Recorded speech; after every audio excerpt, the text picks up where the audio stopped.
Christmas is in the air. Ito ang tampok ngayon sa Davao City kasabay ng pagpapailaw ng iba't ibang establishmento ng kanilang magagandang Christmas tree at mga dekorasyon.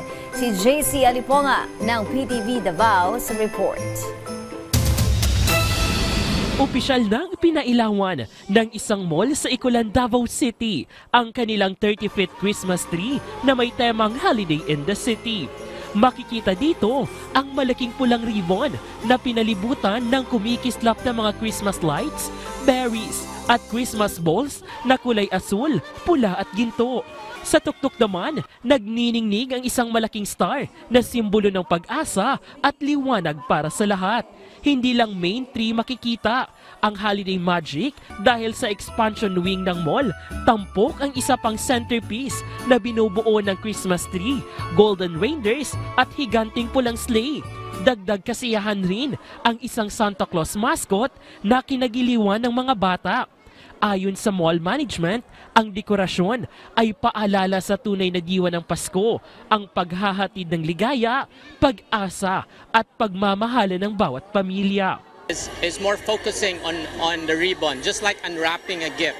The ribbon, like a ribbon, this also symbolizes the family connection and also with shared joy, shared laughter.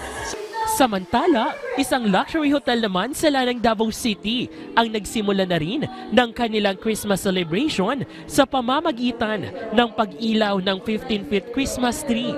Tampok ngayon ang temang Paskong Kayumanggi na puno ng handmade ornaments na likha ng mga local artists mula sa Laak, Surala, Katiil at Moncayo. Dito, umiiksena ang creativity, craftsmanship at bayanihan spirit ng komunidad. Tunay na Paskong Pinoy.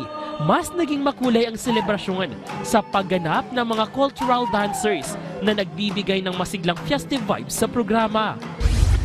Sa isa pa ring hotel sa Lanang, Davao City, glittery gold, silver at blue ornaments naman ang bumida sa kanilang dekorasyon sa Pasko ngayong taon. Ang tema, Waves of Joy.